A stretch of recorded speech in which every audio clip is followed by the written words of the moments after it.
discuss the skewness and kurtosis in details. In this video lecture, we will see the examples. So let's start with the first example. The first four central moments of the distribution is 0, 2.5, 0.7 and 18.75.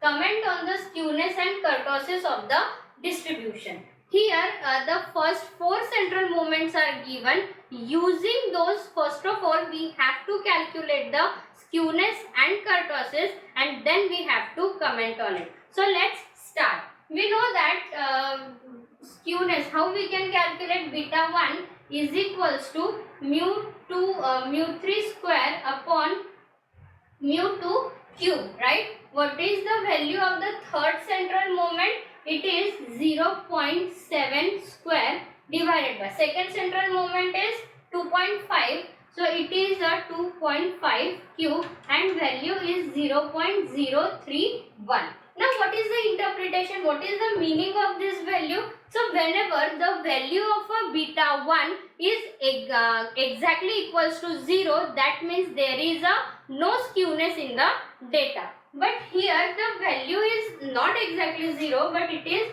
approximately equals to 0 because it is 0.031, which is very negligible, right? So it is approximately equals to 0. So therefore we can say that our distribution is a symmetrical. Okay, we are there is no skewness in the data. Now secondly we will calculate the kurtosis.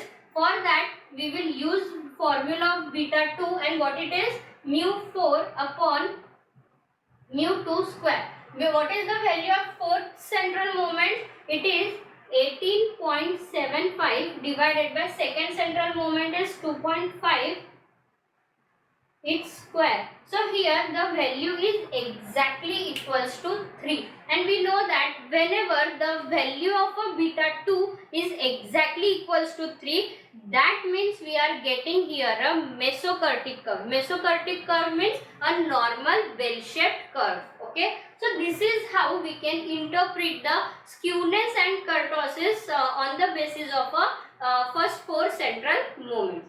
So second example. Find the coefficient of a skewness from the following information. Which information is given? The value of mode is given as a 11, value of mean is given as a 8, then sum of the two quartiles is given as a 22 and difference of the two quartiles is given as a 8. Okay. And we know, we have discussed whenever we are using the quartiles to calculate the skewness, that means we are using here the Bowles coefficient of a skewness. And what is the formula for that? It is SKB equals to Q3 plus Q1 minus 2 times median divided by Q3 minus Q1. Now here see the sum of the two quartiles is given 22 and difference is also given.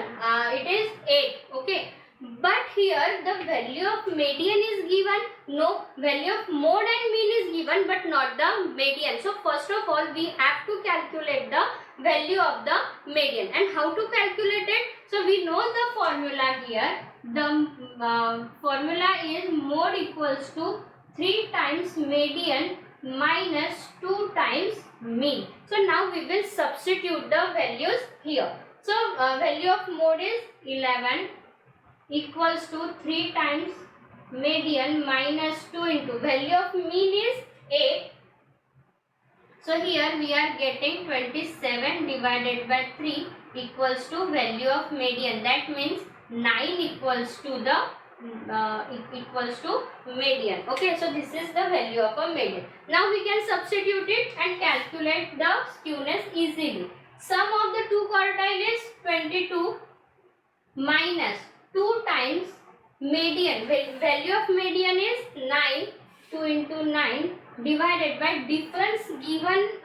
Difference is already given. It is 8. So here the value is 4 divided by 8, 1 by 2, that means 0.5. So here we know that we came to know the value is 0.5 and the direction is a positively skewed. Third example, for the moderately skewed data, the arithmetic mean is equals to 200, coefficient of variation is 8 and Karl Pearson's coefficient of skewness is 0.3. Find the median and the mode of the distribution. Now here first of all we will write down which information is given. So here arithmetic mean x bar is 200, coefficient of variation CB is 8 and Karl Pearson's coefficient of skewness SKP is a 0.3. This information is given. We have to calculate the mode and the median. So how to do that? First of all we will write down the formula of Karl Pearson's coefficient of skewness. What it is? It is mean minus mode divided by standard deviation. Now here we know the value of SKP and the mean, but do we know the value of mode and sigma? No, we don't know. Then how to calculate the sigma? So just look at the data here. The coefficient of variation is also given. So using the coefficient of variation, we can calculate the sigma. So let's calculate the sigma first. Coefficient of variation equals to sigma upon x bar into 100. Now CV is 8, sigma we have to calculate, value of x bar is at 200 into 100. So here 16 is equals to sigma. Okay, so we will substitute that value here and we will calculate the mode. SKP equals to 0.3, mean is at 200 minus mode upon sigma is a 16. So 4.8 equals to 200 minus mode. So the value of mode is nothing but 195.2. Okay. Now we know the value of mode. We know the value of a mean. Okay. Then we can easily calculate the value of median. How? Here in the data it is given our distribution is a moderately skewed, and if the distribution is moderately skewed, we know the relationship mode equals to 3 times median minus 2 times mean. Okay, so here value of mode is 195.2. 3 times median we have to calculate minus 2 into value of mean is 200. Okay, so it is 195.2 plus 400 equals to 3 times median. Okay, so here we are getting 595.2 divided by 3 equals to median. The value is 198.4 equals to median. This is how we can calculate mode and median from the distribution.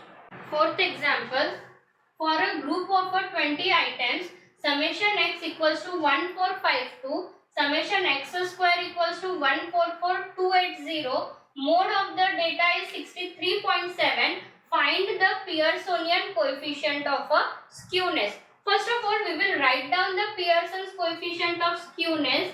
SKP equals to mean minus mode divided by sigma, standard deviation.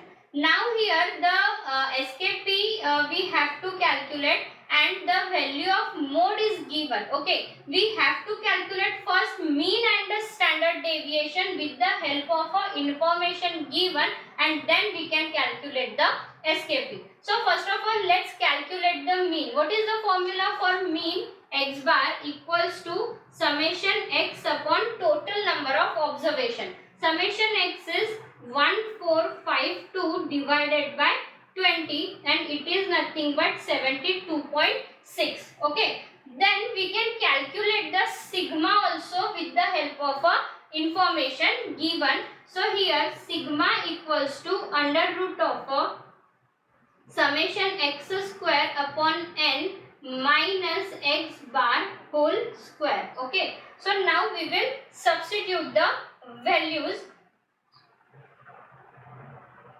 Summation x square is given, it is 144280 280 divided by 20 minus 72.6. Just now we have calculated the mean, we have to take its square, and after taking the square root we will get 44.082 as a value of a sigma. Okay, now we got the value of a sigma and the mean also, so we can substitute and calculate the SKP, coefficient of a skewness, given by the Karl Pearson. So here SKP equals to mean is 72.6 minus mode is already given, it is 63.7 divided by sigma, it is 44.082 and here it is 0.202. This is how we can calculate the coefficient of a skewness with the help of a raw data as well. Okay. Next example. In a frequency distribution, coefficient of skewness based on a quartile is a 0.6. If the sum of the upper and lower quartile is 100 and the median is 38, find the value of a upper and a lower quartile. Okay. So first of all, we will write down all the information which is given. So in a frequency distribution, coefficient of skewness based on a quartile is given. So here SKB equals to 0.6. Okay. Then the sum of the upper and lower quartile is 100. That means here Q3 plus Q1 equals to 100. This is also given and the median value is given as a 38. Here with the help, and we have to calculate the upper and the lower quartile. Here with the help of this we can calculate Q1 equals to 100 minus Q3. Okay. Now we will use the Borlase coefficient of skewness formula to find out the values. So what is the formula? SKB equals to Q3 plus Q1 minus twice median divided by Q3 minus Q1. Okay. This sum is already given. It is 100 minus 2 times median value is given. It is 38 divided by Q3 and minus Q1. So here we will substitute this relation. So it is Q3 minus Q1 is what? It is nothing but 100 minus Q3. Okay. And again SKP is also given. It is 0.6. So now what we will get here? 0.6 equals to 100 minus 76 divided by twice Q3 minus 100. Okay. So here what it is? 0.6 into twice Q3 minus 100 equals to 100 minus 76. It is 24. After that, it is nothing but 1.2 times Q3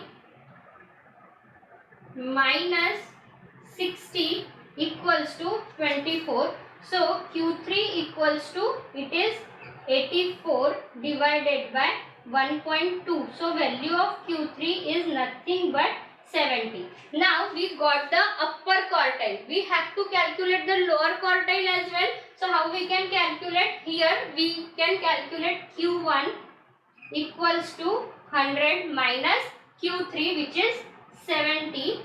So here it is 30. Value of Q1 is 30. Few more examples on skewness we will see in the next video.